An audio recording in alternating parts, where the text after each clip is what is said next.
मेरे प्यारे दोस्तों, आओ चले एक और नई दिलचस्प भरी सपनों की दुनिया में। आप लोगों को लगेगा आप भी उस दुनिया की सैर कर रहे हैं। अभी आप कहानी पे डूब जाएं उससे पहले चैनल को सब्सक्राइब कर दे। अगर आपको कहानी पसंद आए तो वीडियो को लाइक करें और प्यारा सा कमेंट करना न भूलें। धन्यवाद। यह नोवेल मेरे द्वारा एडिटेड और ट्रांसलेटेड है। इस नोवेल का नाम इमॉर्टल मार्शल गॉड बदलकर अयान बनेगा सुप्रीम थंडर गॉड रखा हूं। एपिसोड 4। दिनेश दुबे पहले व्यक्ति थे जो अपनी तलवार क्यूई से गिरे हुए पत्ते पर वार करने में सक्षम थे। दुर्भाग्यवश तलवार की क्यूई पर्याप्त रूप से परिष्कृत नहीं थी और पूरा पत्ता नष्ट हो गया। दूसरे एलन अग्रवाल की स्थिति भी दिनेश दुबे जैसी ही थी। तलवार की क्यूई ने भी गिरे हुए पत्ते पर प्रहार किया, लेकिन इससे पत्ता बिल्कुल भी नहीं कटा। इसके बजाय उसने पत्ते को दूर धकेल दिया। ईशान दीवान का प्रदर्शन सबसे अच्छा रहा। उसने मूलतः अपनी तलवार का प्रयोग किया था। इस तलवार ने पत्ते पर प्रहार किया, लेकिन तलवार की ऊर्जा उसे संघनित करने के लिए पर्याप्त नहीं थी। उसने सीधे पत्ते को आधा काट दिया। नगर के स्वामी ने तुरंत ही उस पत्ते को देखने के लिए अपने पास ले लिया। हालांकि उसने देखा कि पत्ता वास्तव में कटा हुआ था और वह भी बीच से कटा हुआ। दुर्भाग्यवश पूरे पत्ते का लगभग 90% सतह क्षेत्र नष्ट हो गया। बहुत अच्छा, नगर के स्वामी ने सिर हिलाकर कहा, यह अच्छी बात है कि हम पत्तों के कुछ टुकड़े पीछे छोड़ पाए हैं। जब दीवान परिवार ने यह सुना तो उन्हें बहुत गर्व हुआ। जहां तक अन्य लोगों की बात है तो उनमें से अधिकांश दिनेश दुबे और एलन अग्रवाल जैसे ही थे। वे पत्तियों को छू तो सकते थे, लेकिन उन्हें काट नहीं सकते थे। वे या तो पत्तियों को उड़ा देते थे या हल्की पत्तियों को उड़ा देते थे। 6 चैंपियन युवाओं में से 5 ने ईशान दीवान के समान ही प्रदर्शन किया था और उन्हें पहले ही शीर्ष 6 में स्थान दिया जा सकता था। अंत में केवल अयान और दानिश दुबे ही बचे। सबकी निगाहें उन दोनों पर टिकी थीं। वे दोनों ही इस विवाद को भड़काने वाले मुख्य व्यक्ति थे। आप आ रहे हैं या मैं आ रहा हूं? अयान बिना किसी दबाव के मंद मंद मुस्कुराया। दानिश दुबे ने भी अपना व्यवहार बरकरार रखते हुए कहा, चूंकि मैंने प्रतिस्पर्धा को बढ़ावा दिया है, इसलिए मैं आपको धीरे धीरे अध्ययन करने के लिए अधिक समय दूंगा। पहले मैं, फिर तुम। इतना कहकर दानिश दुबे ने अपना शरीर सीधा किया। उसके हाथ में तलवार थी और उसकी कमर सीधी थी। बस ये हाथ का रुख बहुत ही सुंदर और आकर्षक था और यह अनिवार्य रूप से महिला मेहमानों को चीखने का कारण बना। अयान, ध्यान से देखो। आइए देखें कि एक प्रतिभाशाली व्यक्ति की धारणा क्या होती है। दानिश दुबे ने अपनी युआन क्यूई को प्रसारित किया और उसे तलवार में डाल दिया, जिससे पूरी तलवार तुरंत एक हल्की रोशनी के साथ चमकने लगी। इसके तुरंत बाद नगर के राजा ने गिरे हुए पत्तों को बाहर फेंक दिया और दानिश दुबे ने अपनी तलवार से वार किया। इसकी युआन क्यूई प्रकाश में संघनित हो गई और तलवार का प्रकाश बिना फैले इकट्ठा हो गया। जब वह बाहर निकला तो उसकी लंबाई 1 मीटर थी, लेकिन जब वह गिरे हुए पत्तों से टकराया तो वास्तव में उसकी लंबाई 1 मीटर रह गई।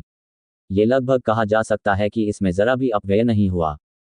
किसी को ये पता होना चाहिए था कि तलवार क्यूई जिसे किशोरों ने पहले ही काट दिया था, यात्रा के बीच में ही बिखरने के संकेत दे रही थी। स्वूश, पत्तियां आधी टूट गईं। सभी लोग घबराहट से देख रहे थे कि नगर का स्वामी गिरे हुए पत्तों को वापस बुला रहा है। नगर के राजा ने अपना सिर नीचे किया और अपनी हथेली में गिरे हुए पत्तों को देखा। वह प्रशंसा में सिर हिलाने से खुद को रोक नहीं सका और फिर उसने सभी को पत्ते दिखाए। जब लोगों ने पत्तियां देखी तो वे डरकर चिल्ला उठे। गिरा हुआ पत्ता बीच से सीधा टूट गया था और यह सटीक था। और गिरे हुए पत्तों का नुकसान केवल 40% था। ठीक है, चेतन दुबे कबीले के मास्टर ने मौके पर ही सराहना करते हुए कहा, अगरबत्ती की एक छड़ी के भीतर इस तरह की डिग्री हासिल करने में सक्षम होना वास्तव में हमारे दुबे कबीले का नंबर 1 प्रतिभाशाली होने के योग्य है। नगर के स्वामी ने भी सिर हिलाया। पहली बार जब मैंने शरद ऋतु के पत्तों की कटाई की थी तो मुझे याद आया कि मैं इस स्तर तक नहीं पहुंच पाया था। दानिश दुबे, एक प्रतिभाशाली व्यक्ति। यह आपकी बारी है। दानिश दुबे ने लापरवाही से अपनी तलवार अपने पीछे ले जाकर अयान को कृपया इशारा किया। नगर के राजा ने चिंतित भाव से अयान की ओर देखा और गिरे हुए पत्तों को बाहर फेंक दिया। और अयान, उसके हाथ में तलवार थी। जल्दी, बहुत तेज। यह इतना तेज था कि दर्शकों को आश्चर्य व्यक्त करने और प्रश्न करने का भी समय नहीं मिला। कम से कम दानिश दुबे ने हाथ उठाकर गिरे हुए पत्तों पर निशाना साधा। हालांकि जैसे ही नगर के स्वामी ने पत्ते फेंके, अयान ने तुरंत अपनी तलवार खींच ली। तलवार का ये प्रहार अत्यंत सहज प्रतीत हो रहा था, मानो इसका हजारों बार अभ्यास किया गया हो। तलवार की क्यूई ने आकाश को चीर दिया और गिरे हुए पत्ते 2 हिस्सों में विभाजित हो गए, जो धीरे धीरे दूर चले गए। जब नगर प्रभु ने यह देखा तो उसके भाव तुरंत बदल गए। उसने जल्दी से गिरे हुए पत्तों को उठाया और उन्हें अपनी हथेली में लेकर देखने लगा। यह नजर वास्तव में ठंडे पसीने से टपक रही थी। जब उसने सभी को पत्ते दिखाए तो उनमें से कोई भी बोल नहीं सका। अयान ने जो पत्ते तोड़े वे बिल्कुल दानिश दुबे के पत्तों जैसे ही थे। उसने गिरे हुए पत्तों का मूल्य केवल 30% ही कम किया।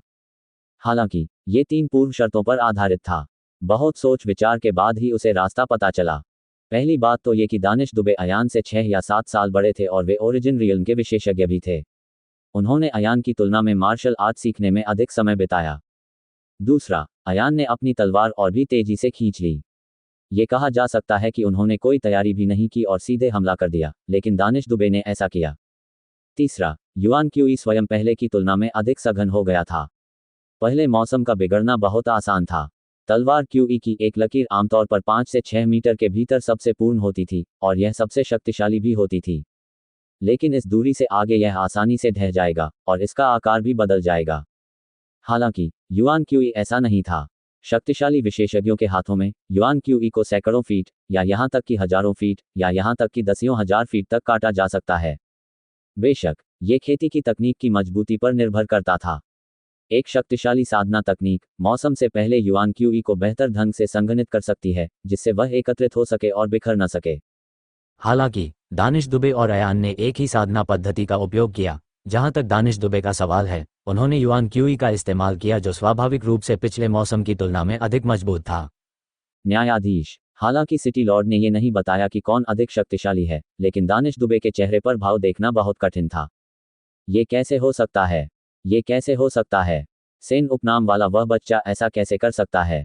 नगर के स्वामी ने सभी की फुसफुसाहट को रोकते हुए कहा, दूसरा रुख, शरद ऋतु पत्ता स्क्रॉल। ऐसा कहकर नगर स्वामी ने एक गिरा हुआ पत्ता बाहर फेंका।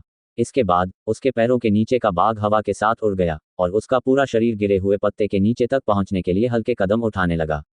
फिर उसके हाथ की तलवार लगातार आकाश की ओर वार करने लगी।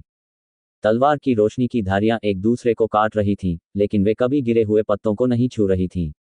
वे केवल तलवार की रोशनी के साथ आने वाली हवा की धाराओं का उपयोग गिरे हुए पत्तों को गिरने, उठने, विचलित होने या चले जाने से रोकने के लिए करते थे। ऐसा लग रहा था मानो पत्ता हवा में जम गया हो और वह बिल्कुल भी नहीं हिला। ये दृश्य देखकर वहां उपस्थित सभी दर्शक उत्साहित हो गए और उन्होंने जोर जोर से तालियां बजाकर इसका स्वागत किया। एक अगरबत्ती, नगर के स्वामी ने गिरे हुए पत्तों को सबके देखने के लिए हटा दिया। पत्तियां पूरी तरह से सुरक्षित थीं और उन्होंने कहा, अगरबत्ती के बाद कृपया पहले चरण में जीतने वाले 30 युवकों को आमंत्रित करें और अभ्यास करें। वे 30 लोग ऑटम लीफ स्लैश का प्रयोग कर रहे थे और जिन लोगों ने गिरे हुए पत्तों को छू लिया, उन्हें परीक्षण में उत्तीर्ण माना जा सकता था। सभी ने तुरंत पुनः अभ्यास शुरू कर दिया, लेकिन इस बार वे स्पष्टतः अधिक चिंतित थे। धूपबत्ती साथ लाने के बाद 30 सबसे उत्कृष्ट युवकों ने अभ्यास करना शुरू कर दिया। पहले किशोर ने पत्ते को काटकर अलग कर दिया और तलवार के एक ही वार से उसे चूर्ण में बदल दिया। दूसरे युवक की बात तो और भी अधिक अतिशयोक्तिपूर्ण थी। एक ही प्रहार से तलवार की क्यूई द्वारा लाई गई तेज हवा ने पत्ते को बिना किसी निशान के उड़ा दिया। बाकी लोगों ने भी एक के बाद एक अभ्यास किया।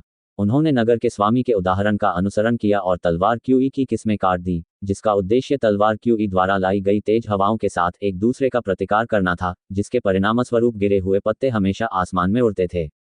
दुर्भाग्य से इस शरद ऋतु पत्ता स्क्रॉल की कठिनाई शरद ऋतु पत्ता स्लैश से कहीं अधिक थी। पूरे एक दौर के बाद वे सभी असफल हो गए। मोची भी ऐसा नहीं कर सका। अंत में केवल अयान और दानिश दुबे ही बचे। इस बार कौन पहले आएगा? अयान ने उसके कंधों को पकड़ लिया और आत्मविश्वास से दानिश दुबे की ओर देखा।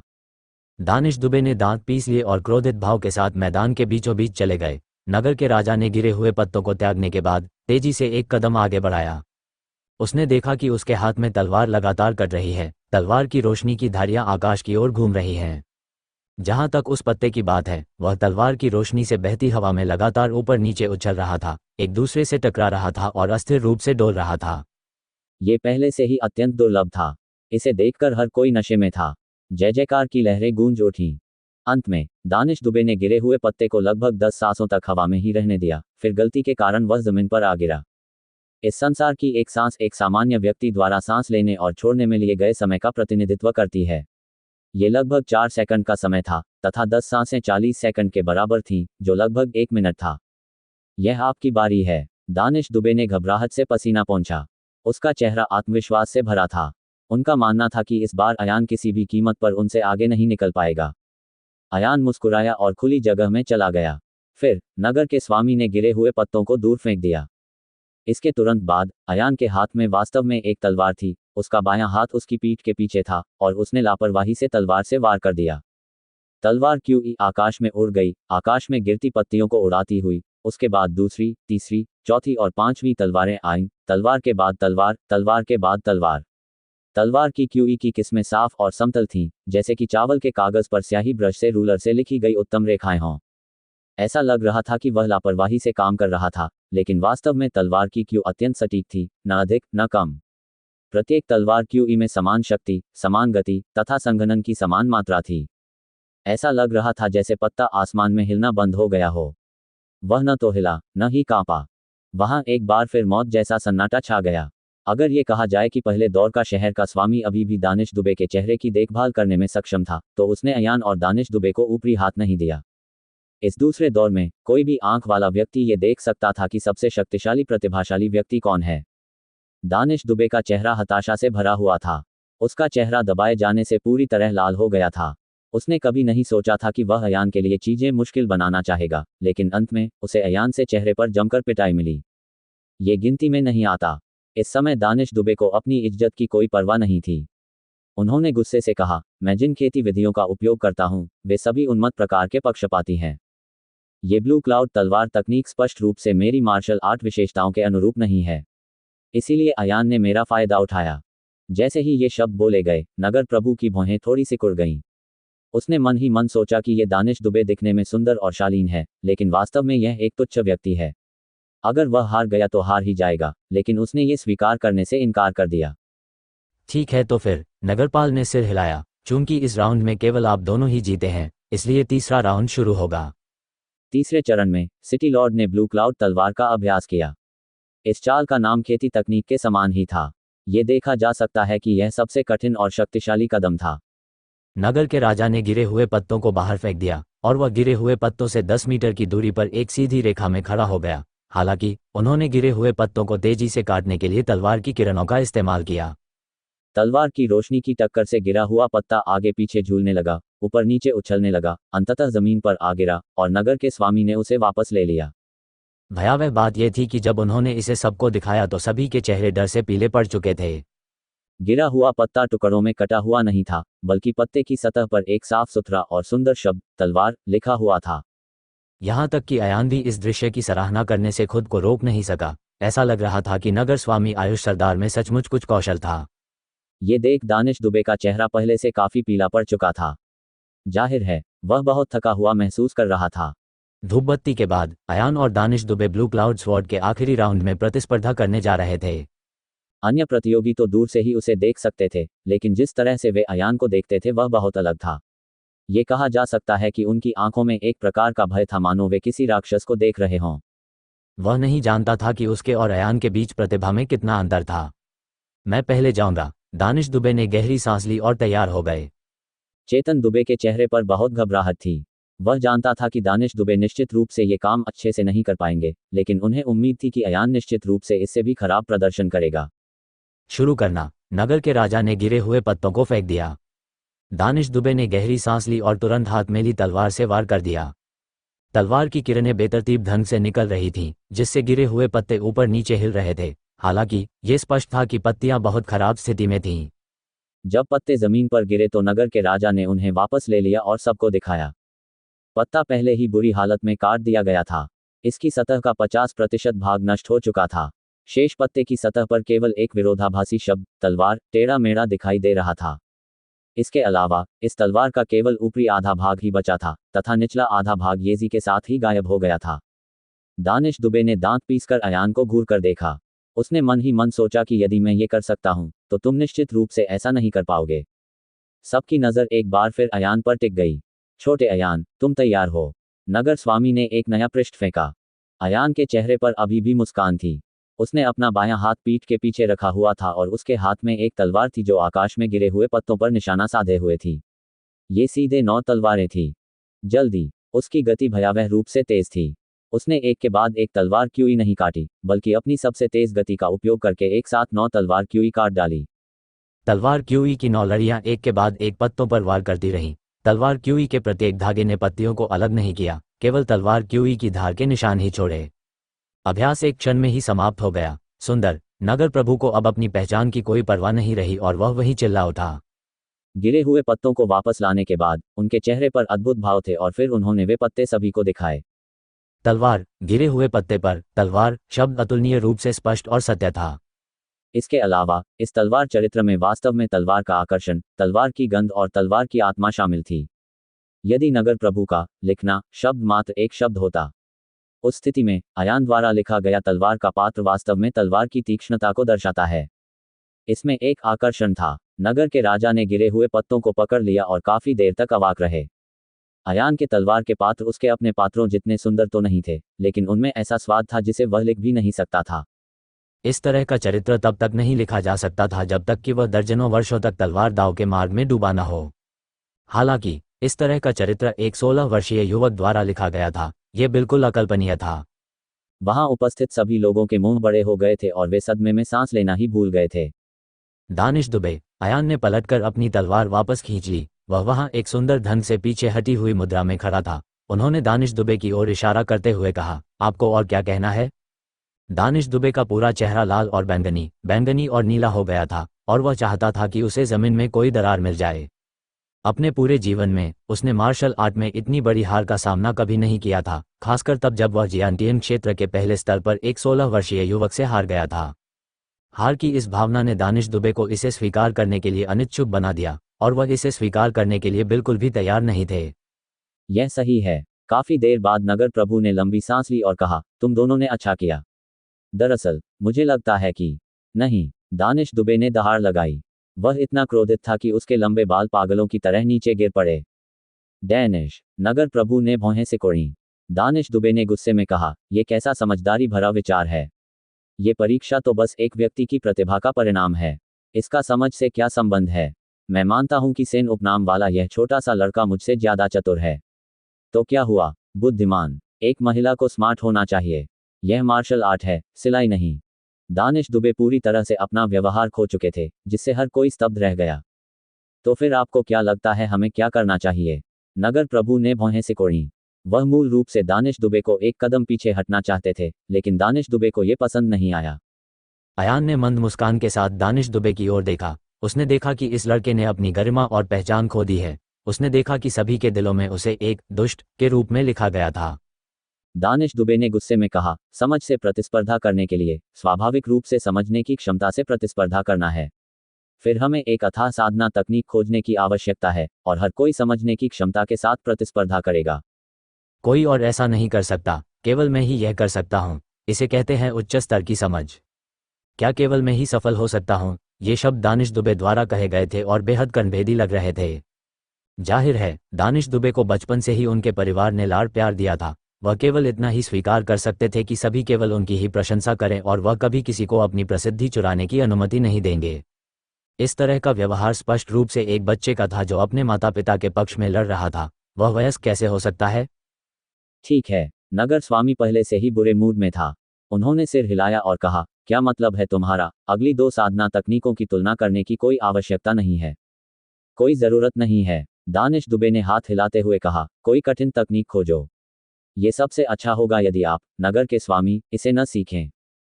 नगरपाल ने गहरी सांस ली और दानिश दुबे के अहंकारी शब्दों को सहन किया। उन्होंने सिर हिलाया और कहा, संयोग से मेरे पास भी एक है। इसके साथ ही नगर प्रभु हवा में उड़ गए और एक कप चाय से भी कम समय में वापस आ गए। उसके हाथ में पहले से ही एक क्षतिग्रस्त पुस्तक थी। पुस्तक फटी हुई लग रही थी, उस पर कवर भी नहीं था, मानो वह कई वर्षों से मौजूद थी।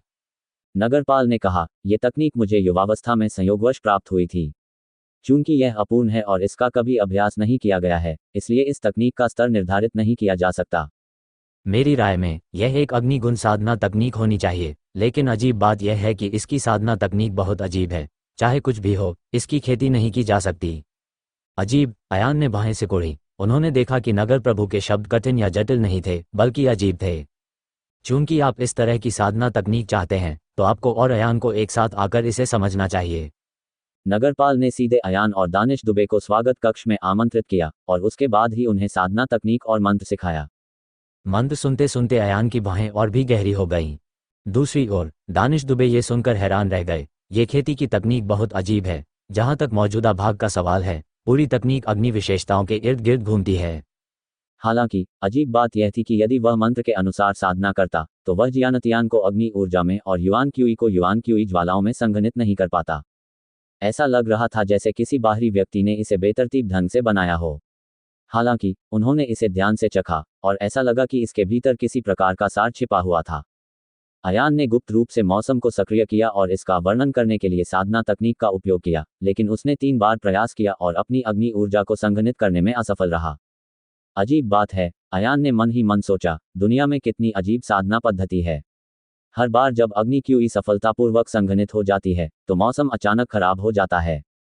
ऐसा प्रतीत होता है कि ये तकनीक लोगों को अग्नि ऊर्जा को संघनित करने के लिए प्रेरित नहीं करती, परंतु इसका वर्णन लोगों को अग्नि ऊर्जा को संघनित करने के लिए प्रेरित करता है।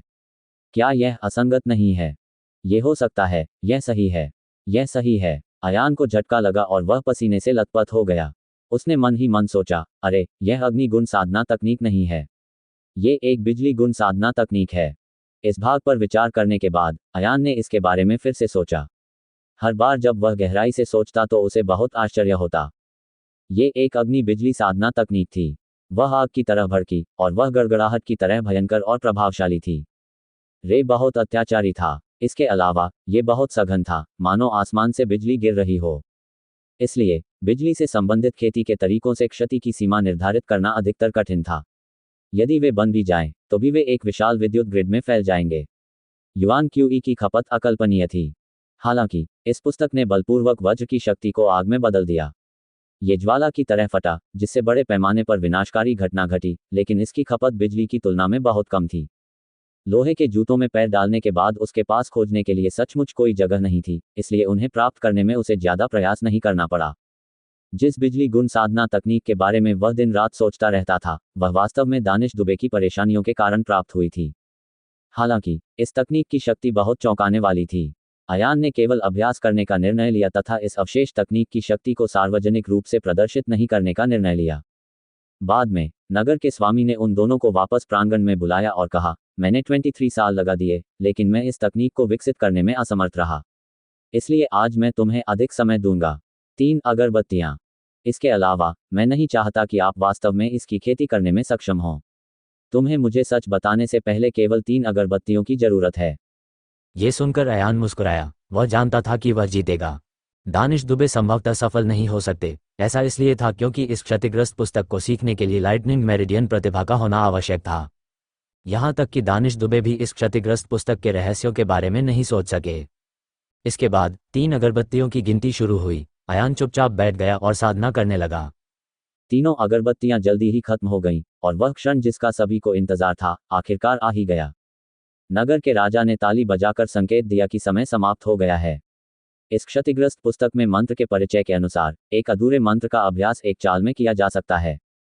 यदि मैं इस चाल को सफलतापूर्वक विकसित कर सकूं, तो मैं अग्नि वलय को सक्रिय करने में सक्षम हो जाऊंगा। दुर्भाग्यवश मुझे पहले सफलता नहीं मिली। तो फिर मैं आप दोनों को इस बारे में बात करने के लिए आमंत्रित करना चाहूंगा। इस साधना तकनीक में आपने वास्तव में क्या देखा? अयान ने दानिश दुबे की तरफ मुस्कुराते हुए कहा, क्या आप पहले जाना चाहते हैं या मैं पहले जाऊं? हालांकि दानिश दुबे ने व्यंग्यात्मक लहजे में कहा, चूंकि मैं पहले जाता था, तो इस बार भी मैं ही पहले जाऊंगा। बोलते समय उसने नगर स्वामी की ओर देखा और कहा, नगर स्वामी, इस साधना तकनीक के रहस्यों को बताना थोड़ा सरल है। मैं इसका अभ्यास वहीं पर कर सकता हूं। क्या? नगर के राजा और अयान दंग रह गए। नगर के राजा को आश्चर्य हुआ, क्या तुमने सचमुच ये सीखा? सहज रूप में। दानिश दुबे बहुत उत्साहित थे। वहां उपस्थित सभी लोग भी आश्चर्यचकित थे। सिटी लॉर्ड जैसे शक्तिशाली मार्शल कलाकार के साथ दानिश दुबे ने केवल 3 अगरबत्तियों का उपयोग करके एक साधना तकनीक में महारत हासिल की थी, जिसे वह 23 वर्षों तक नहीं सीख पाए थे। और क्या वह मौके पर भी अभ्यास कर सकता है? अयान को भी ये अकल्पनीय लगा। वह समझ नहीं पा रहे थे कि दानिश दुबे ये कैसे सीख पाए। ये हो सकता है दानिश दुबे में भी थी बिजली चमकाने की प्रतिभा। जल्दी करो, नगरपाल ने जल्दी से एक मेज लाकर कहा, कृपया डैनिश अभ्यास करें, ये यही मेज पर है। दुबे परिवार बहुत खुश था, खासकर चेतन दुबे, जिसे घमंडी माना जा सकता था। हालांकि उनका सबसे बड़ा बेटा अयान से आगे रहकर हार गया था। तो क्या हुआ? दानिश दुबे के शब्दों में उनके सामने जो बात थी वह सरासर बकवास थी। जब तक दानिश इस साधना तकनीक को समझ पाता, वह देख लेता कि अयान का चेहरा कैसा है। सबकी निगाहों के सामने दानिश दुबे पुनः शांत और संयमित दिखाई दिए। उन्होंने अपने लंबे बाल बांध लिए और सभी की प्रशंसा और सराहना का आनंद लिया। इसके बाद वह मेज के पास गया और अपनी हथेली को मेज पर दबाया। अपनी हथेली और मेज के बीच थोड़ी दूरी बनाए रखी। इसके तुरंत बाद उसने अपनी आंखें बंद कर ली और चुपके से अपनी युआन क्यूई को सक्रिय कर दिया। करीब 3 सांस रुकने के बाद दानिश दुबे ने धीमी आवाज में चिल्लाया, लेकिन अचानक उसकी हथेली में आग का एक छल्ला उभर आया। वहां उपस्थित सभी लोग आश्चर्यचकित रह गए। दूसरे दर्जे के संप्रदायों के मुख्य शिष्य वास्तव में असाधारण थे। दानिश दुबे सचमुच सफल हुए। दूसरी ओर नगर स्वामी के चेहरे पर संदेहपूर्ण भाव उभर आया। दूसरी ओर अयान तुरंत हंस पड़ा। कैसा है? दानिश दुबे ने अपना ठंडा पसीना पोंछा। उन्होंने अपने हाथ ऊपर उठाए और चिल्लाकर पूछा, मायापुरी शहर का नंबर 1 जीनियस कौन है? सभी ने प्रशंसा में आह भरी और ताली बजाकर सराहना की। हालांकि नगर प्रभु के चेहरे पर अभी भी संदेह था। उन्हें ऐसा लग रहा था कि कुछ ठीक नहीं है, और यह नहीं कहा जा सकता कि कुछ ठीक नहीं है। उन्होंने स्वयं ही इस साधना तकनीक का अभ्यास किया था। हालांकि वह इसे विकसित करने में सफल नहीं हुआ था, फिर भी वह इसके बारे में कमोबेश जानता था। यदि इस क्षतिग्रस्त पुस्तक को सफलतापूर्वक विकसित किया गया होता, तो क्या ये वास्तव में ऐसी होती? कुछ तो गड़बड़ है ना? क्या तुम इसका पता नहीं लगा सकते? अयान नगर के राजा के शरीर पर खड़ा हो गया और बोला, आप समझ नहीं पा रहे हैं कि क्या गड़बड़ है ना? नगरपाल ने असमंजस में सिर हिलाया। डैनिश वास्तव में प्रतिभाशाली है, लेकिन इसका प्रभाव आपकी अपेक्षा से अलग है ना? अयान जोर से हंसा। क्या तुम्हें पता है क्या गड़बड़ है? नगर के राजा ने अपना सिर हिलाया और उसके पास बैठे दर्शक अयान की बातें सुनकर आश्चर्यचकित हो गए। अयान जोर से हंसा, क्योंकि दानिश दुबे बिल्कुल भी सफल नहीं हुआ। वह धोखा दे रहा है। तुम किस बारे में बात कर रहे हो? नगर प्रभु को बड़ा आश्चर्य हुआ। अयान ने सिर हिलाया और कहा, दानिश दुबे ने सभी को धोखा देने के लिए केवल अग्निगुण साधना पद्धति का उपयोग किया था। संभवतः उन्होंने ग्रीन मून सेक्ट की अपनी साधना पद्धति का उपयोग किया था। शायद उस खेती पद्धति का प्रभाव कुछ हद तक इस क्षतिग्रस्त पुस्तक में वर्णित प्रभाव के समान है। तो ये बात है। नगर प्रभु स्वप्न से जागा और उसने अपना माथा थपथपाया। इसमें कोई आश्चर्य नहीं कि मुझे हमेशा ऐसा लगता था कि कुछ गलत है। दानिश दुबे का चेहरा तुरंत लाल हो गया और वह गुस्से से बोले, अयान, क्या बकवास कर रहे हो? आपके पास क्या सबूत है कि मैंने धोखा दिया? मैं क्षतिग्रस्त पुस्तक की तकनीक का उपयोग कर रहा हूं। चूंकि आप हार चुके हैं, इसलिए आपको ये स्वीकार करना होगा। यहाँ बकवास करना बंद करो। क्या तुम्हें लगता है कि इससे ये साबित हो जाएगा कि तुम मुझसे ज्यादा मजबूत हो? ये बहुत ही हास्यास्पद है। अयान एक फीकी मुस्कान के साथ मेज की ओर चला गया और बोला, तुम्हें सबूत चाहिए? अपनी आंखें खोलो और साफ देखो। ये सबूत है।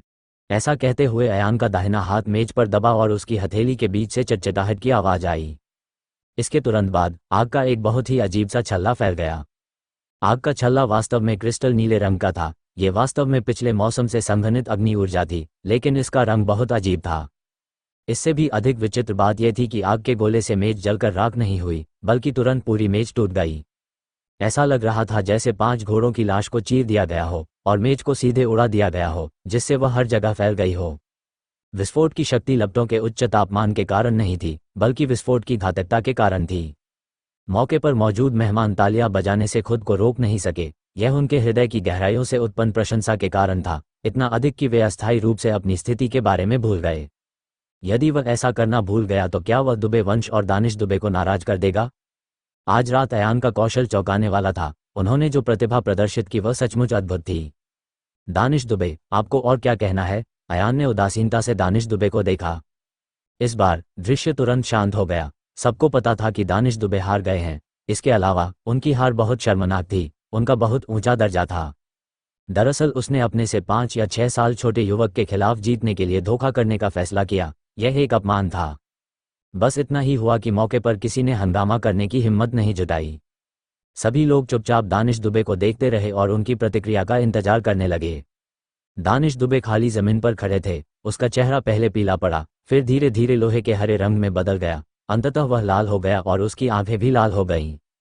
इस अभिव्यक्ति का स्पष्ट अर्थ था कि दानिश दुबे पहले से ही गुस्से में थे। ठीक है, दानिश दुबे चिल्लाया। उसके दाहिने हाथ ने पीछे हटकर अपनी तलवार निकाल ली। उन्होंने अयान से क्रोधित होकर कहा, तुम्हारी हिम्मत कैसे हुई मेरे ग्रीन मून संप्रदाय के शिष्य को सबके सामने अपमानित करने की? तुम्हारी हिम्मत कैसे हुई? मेरे ग्रीन मून संप्रदाय को कभी भी नुकसान नहीं हुआ है। अच्छा नहीं है। जब नगरपति आयुष सरदार ने यह सुना तो उनका हृदय चिंता से भर गया। आयुष सरदार ने दानिश दुबे के हाव भाव और व्यवहार को बहुत ज्यादा देखा था। इससे पहले कि दानिश दुबे अपनी बात पूरी कर पाता, उसने अप्रत्याशित रूप से अपने हाथ में ली हुई तलवार से अयान पर वार कर दिया। वह अयान को वहीं मार डालना चाहता था। लंबी तलवार आकाश को चीरती हुई अपने साथ एक तेज और प्रभावशाली तलवार की रोशनी लेकर आई। रात्रि के आकाश के नीचे ये दृश्य अतुलनीय रूप से चमकदार था। दानिश दुबे ओरिजिन रिटर्न के 5वें स्तर के विशेषज्ञ थे। अयान अपनी पूरी ताकत लगा दे तो भी वह उसकी तलवार के वार का सामना नहीं कर पाएगा। वहां उपस्थित सभी लोग आश्चर्यचकित रह गए। किसी को उम्मीद नहीं थी कि प्रतियोगिता हारने के बाद दानिश दुबे नरसंहार शुरू कर देंगे। इस महत्वपूर्ण क्षण में एक और मोटी और भयंकर युआन क्यूई अचानक दूसरी तरफ से घुस गई। युआन क्यूई के 2 तार हवा में हिंसक रूप से टकराए, जिससे एक बहरा करने वाला विस्फोट हुआ। दानिश दुबे की तलवार की रोशनी युआन क्यूई की ओर झुकी हुई थी, जिससे वह पूरे आकाश में प्रकाश के कणों में बदल गई। जिस युआन क्यूई ने अयान को बचाया वह स्पष्ट रूप से कई गुना अधिक शक्तिशाली था। दानिश दुबे की तलवार की रोशनी को चकनाचूर करने के बाद भी वह दूर तक उड़ती रही, जब तक कि वह रात के आकाश में गायब नहीं हो गई। आयुष सरदार। दानिश दुबे गुस्से में था और आयुष सरदार की ओर देखने लगा। निश्चय ही नगर के स्वामी आयुष सरदार अपना मुक्का बरकरार रखे हुए थे और उनकी मुट्ठी आदिम ऊर्जा से चमक रही थी। दानिश दुबे ने आयुष सरदार की नाक की ओर इशारा करते हुए कहा, तुम भी मायापुरी के छोटे से शहर के भगवान मुझे रोकने की हिम्मत कर रहे हो? क्या तुम्हें मेरा अपमान करने का डर नहीं है? Green moon sect. Ayush Sardar के हाव भाव भी बहुत भद्दे थे, लेकिन वे अवाक थे। वास्तव में उसकी स्थिति के कारण ग्रीन मून संप्रदाय उसे अपनी उंगली के एक झटके से ही नष्ट कर सकता था। इसी समय क्लिंकर से अचानक तालियों की आवाज गूंज उठी।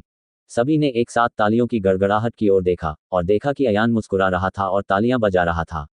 उसके चेहरे पर घबराहट का लेशमात्र भी भाव नहीं था, मानो जो व्यक्ति पहले लगभग मारा जा चुका था वह नहीं था। तुच्छ कमीना। दानिश दुबे ने अयान को गुस्से से देखा। अयान ने न तो विनम्रता से और न ही अहंकार से कहा, ग्रीन मून संप्रदाय का कितना अच्छा मुख्य शिष्य है, कितना जादुई। लेकिन अपनी पहचान मत भूलना। आप मायापुरी सिटी में क्या कर रहे हैं? दानिश दुबे चौंक गए और तुरंत चुप हो गए। जी हाँ, वह दानिश दुबे उत्कृष्ट शिष्यों का चयन करने के लिए ग्रीन मून संप्रदाय का प्रतिनिधित्व करते हैं। यदि उसने अयान को मार दिया तो ग्रीन मून संप्रदाय को उसके साथ मिलना जुलना नहीं पड़ेगा। क्या आपके ग्रीन मून संप्रदाय के शिष्य प्रतिनिधि ने किसी को मार डाला क्योंकि उम्मीदवार की प्रतिभा बहुत मजबूत थी? तो फिर भविष्य में ग्रीन मून संप्रदाय में प्रवेश करने का साहस कौन करेगा? अयान के शब्द दानिश दुबे के दिल में स्टील की सुइयों की तरह चुभ गए। खासकर तब जब अयान ने अपनी बाहें फैलाते हुए दानिश दुबे से कहा, आओ, अगर तुम्हें डर नहीं है कि तुम्हारा संप्रदाय तुम्हें सजा देगा तो आओ और मुझे मार डालो। दानिश दुबे काफी देर तक हिचकिचाते रहे और गुस्से में सिर्फ पैर पटकते रहे। उन्होंने अयान की नाक की ओर इशारा करते हुए कहा, अच्छा बेटा, ये तुम्हारी नाक है, मेरा इंतजार करना। इतना कहकर दानिश दुबे ने अपना दाहिना पैर जमीन पर पटक दिया। युआन क्यूई के एक हिंसक विस्फोट के बाद उसका पूरा शरीर एक फुफकार के साथ रात के आकाश में उछल गया और गायब हो गया। दानिश दुबे के चले जाने के बाद दुबे कबीले के पास यहां रहने की हिम्मत नहीं बची। वे अयान को 3-4 बार मारना चाहते थे, लेकिन अयान ने उन्हें 3-4 बार जोरदार थप्पड़ मारे। सबसे पहले दिनेश दुबे और अन्य को अयान ने उखाड़ फेंका, फिर दुबे कबीले ने दानिश दुबे को बाहर कर दिया, लेकिन वे फिर भी अयान से हार गए। दुबे कबीले के चले जाने के बाद अन्य कबीले आगे आए और अयान की ओर मुट्ठी बांधकर कुछ सम्मानजनक और दयालु शब्द कहे। कोई भी अंधा नहीं था। सभी जानते थे कि अयान भविष्य में जरूर बड़ा धमाका करेगा। अयान की छोटी उम्र का फायदा उठाते हुए उसके साथ अच्छा व्यवहार करना महत्वपूर्ण था। ठीक है, नगर स्वामी आयुष सरदार ने ताली बजाते हुए कहा, चूंकि यह मामला है इसलिए उत्सव भोज समाप्त हो गया है। सब लोग चलो, हम तितर बितर हो जाएं। अयान, बहुत दिन हो गए तुम्हारे दादाजी से बात किए हुए। चल दर, आज मैं तुम्हारे साथ विक्रम सेन से मिलने और शराब पीने चलूंगा। ये सुनकर सभी लोग भावुक हो गए। आयुष सरदार के शब्द बहुत गहरे थे। वह स्पष्ट रूप से विक्रम सेन से मिलने नहीं जा रहा था, लेकिन उसे डर था कि दुबे कबीले के लोग अयान को बीच रास्ते में ही मार देंगे और वह व्यक्तिगत रूप से अयान को घर ले जाना चाहता था। अयान भी बहुत भावुक हो गया। उन्होंने आयुष सरदार से फुसफुसा कर कहा, नगरपालिका को ऐसा करने की कोई आवश्यकता नहीं है। अगर आप ऐसा करेंगे तो आपका दानिश दुबे से खुलकर विवाद हो जाएगा। आप ग्रीन मून संप्रदाय को अपमानित करने से डरते हैं। आयुष सरदार 3 बार दिल खोलकर हंसे और वीरतापूर्वक कहा, मैं आयुष सरदार अपने आधे जीवन से एक सहज व्यक्ति रहा हूं। आज रात मैं तुम्हारे गर्म खून से जल उठा, तो क्या हुआ अगर मैं तुम्हारे साथ लड़ने चलूं? अयान ने गंभीरता से सिर हिलाया और कहा, अयान नगरपति की दयालुता को कभी नहीं भूलेगा। आयुष सरदार ने अयान का हाथ पकड़ लिया और चिल्लाया, कोई मेरे साथ मायापुरी टाउन में सेन कबीले में चलो। रात गहराती जा रही थी, लेकिन छोटा मायापुरी शहर अभी भी जगमगा रहा था। ये सब इसलिए हुआ क्योंकि कई कबीले आज रात सेन कबीले से मिलने गए थे और वे जाने को तैयार नहीं थे। वे बस अयान के वापस आने और अयान से बात करने का इंतजार कर रहे थे। अयान और नगरपाल आयुष सरदार 200 नगर रक्षकों की सुरक्षा में आसानी से सेन जागीर के बाहर पहुंच गए। नगर के स्वामी ने जब सेन मनो के प्रवेश द्वार पर बड़ी संख्या में गाड़ियां देखी तो वह मुस्कुराए। ऐसा लगता है कि सेन मनो आज बहुत जीवंत है। छोटे अयान, तुम पहले अंदर जा सकते हो। मैं अंदर आने से पहले एक कप चाय पीने के लिए आपका इंतजार करूंगा। अयान ने नगर के राजा की ओर देखा और कृतज्ञ हुआ। उन्होंने आयुष सरदार की ओर मुठ्ठियां बांधी और घर में चले गए। आयुष सरदार बहुत सतर्क थे। वह जानता था कि आज रात अयान मुख्य पात्र है। अगर वह और अयान एक साथ घर में प्रवेश करते हैं तो वह अयान की लाइमलाइट चुरा लेंगे। इस समय ये सेन कबीले के लिए एक महत्वपूर्ण अवधि थी, इसलिए आयुष सरदार ने अयान को एक कप चाय देने की पहल की। अयान अभी आंगन में दाखिल ही हुआ था कि उसने देखा कि आंगन छाया से भरा हुआ था और हर जगह मेहमान उसे बधाई देने के लिए आए हुए थे।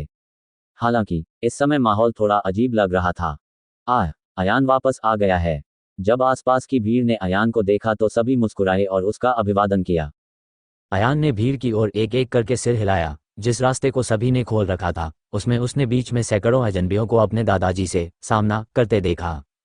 जब अयान ने यह देखा तो उसके दिमाग से यादें तुरंत निकल गई। ये सैकड़ों लोग जो अचानक प्रकट हुए थे वास्तव में सेन कबीले के भागे हुए कबीले के लोग थे। वे वापस क्यों आए हैं? अयान ने बाहें सिकोड़ी और आगे बढ़ गया।